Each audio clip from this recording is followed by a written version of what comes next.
belajar kita budaya yang saya hormati Bapak Ibu yang bisa dimuliakan Allah. Memang ini menjadi diskusi di kalangan orang tua juga ya. Beberapa orang tua sering kita diskusikan, termasuk Abang Info, Abang Tab dan ada beberapa. Itu memang ikhtiar kita kaitan dengan ini. Besok penerimaan siswa baru ini mau belajar di mana, itu satu.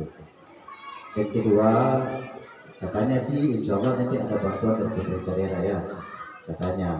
Tapi kan kalau bicara soal pemerintah daerah kan pasti ada mekanisme-mekanisme yang harus ditempuh, dan itu membutuhkan waktu lama sementara itu sifatnya cepat. Insya Allah saya punya perasaan mengatakan bahwa semua orang tua yang ada di sini berkeinginan untuk terlibat memberikan kontribusi terhadap pengembangan dan kelanjutan pesantren.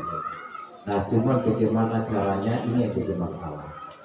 Nah, paling tidak ada dua hal yang ingin saya sampaikan sebagai tawaran gagasan saya untuk kita semua.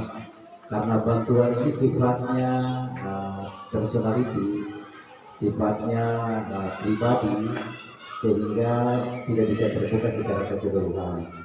Yang pertama, Pak Ustadz, kita menginginkan tekniknya ada yang pertama mungkin melalui rekening yayasan, sehingga setiap orang tua yang mau berdonasi untuk kelanjutan pembangunan yang hari ini kita lagi butuhkan itu bisa masuk melalui rekening, sehingga kecil ataupun besar jumlahnya itu hanya dia dan Allah yang tahu. Satu. Yang kedua, kita juga bisa menyiapkan kotak di kantor, kotak yang ukurannya agak besar, yang kemudian orang tua datang untuk mau memberikan bantuan langsung kasih masuk ke situ, sehingga itu bisa difungsikan. Lalu kemudian yang ketiga, kaitannya juga dengan satu agenda yang di sini kaitan dengan pengajian orang tua. Ini juga bisa kita tetapkan sebagai waktu di mana kita bisa berkontribusi ke sana.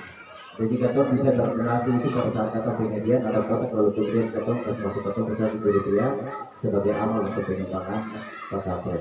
Kita kira inilah caranya yang paling efektif dari sisi menjaga kerahasiaan kita dalam bersedekah dalam pengembangan pesantren. Satu, bisa melalui kotak amal yang disiapkan di kantor.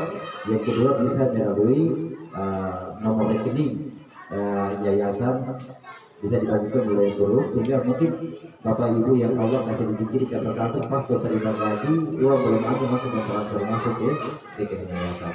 Beta mungkin MC di mana begitu dapat sedikit dikit datang lalu pas masuk di kotak amal. Yang penting sih kalau MC harus cuma kasih kita uang, saya cuma gratis, saya sehingga dia juga bisa berdonasi. Ya. Lalu kemudian yang ketiga, karena ini sifatnya mendesak, alhamdulillah kan di pesantren sini kan ada kelompok teman-teman yang Allah memberikan mereka punya kelebihan rezeki. Artinya mereka punya jalur usaha itu yang kemudian kalau ketemu bisa minta bantuan, dia bisa bergerak menyelesaikan kebutuhan ini. Dan tugas kita adalah membantu pihak yayasan untuk menyelesaikan beban biayanya.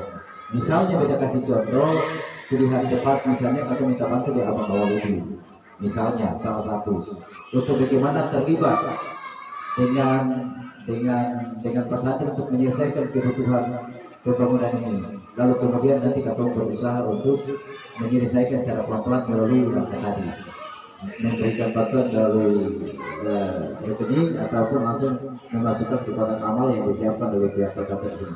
Dan itu insya Allah berkelanjutan kalau boleh, selama kita masih tetap berkeinginan untuk mau bersedekah. Itu pikiran sederhana dari kita untuk menjawab kebutuhan satu itu, sambil Ustadz membongkar celah-celah air mata surga yang datang dari luar untuk kepentingan satu itu. Kira-kira itu, mohon maaf kalau misalnya belum pas, tapi kira-kira ini kerangka yang sudah hampir bisa disepakati bahwa inilah metode yang paling tepat. Kira-kira begitu. Billahi taufiq wal hidayah. Wassalamualaikum warahmatullahi wabarakatuh. Waalaikumsalam.